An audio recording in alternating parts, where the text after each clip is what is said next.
that you're operating in God's realm, because Yeah, I agree. it doesn't say that. We got to base everything we believe on what the scripture says. I agree. Now, we see that happening in Acts, but nowhere does it say this is how you receive the Holy Spirit. You speak in a tongue. But that's what people are teaching. And they want you to believe, well, if you haven't spoken, then you don't really have the Holy Spirit, which there's no scripture for that. Yeah, that's just false teaching. Sister Donna and then Sister Jan.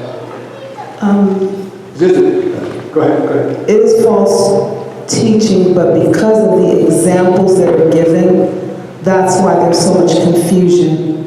Because that was in Acts, that happened one time, or the times with the Gentiles, but it wasn't for us to live by. But they got the information because of something that they read and misunderstood its place. Right. So there's reason why, sir, the enemy used that to deceive and bring confusion. The other thing I just wanted to say is, I'm probably going to get trashed for this, but instead of being more skeptical, we should be more prayerful. Because we limit God's ability. God is all, He can do far more than we could ever think or imagine. So if we try to understand His movement or what He can or can't do, we limit Him. And He's not to be limited. Yeah, we got to seek God, we got to be prayerful, we definitely got to seek God and be led by the Spirit, but we can't limit Him with our thinking. We got to allow, just pray and seek His face according to His word. I'm not saying go outside of His word, but don't limit Him because of things we don't get. I would still say, be very skeptical. Everything that feels good is not, because Satan thrives in deception. He thrives in deception. And so particularly with the gift of the tongues issue, I am saying, this is just for me, be very skeptical.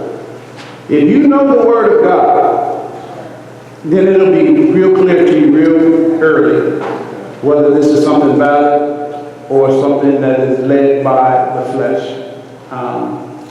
If it's not building up, edifying, and where there's no understanding, there is no edification.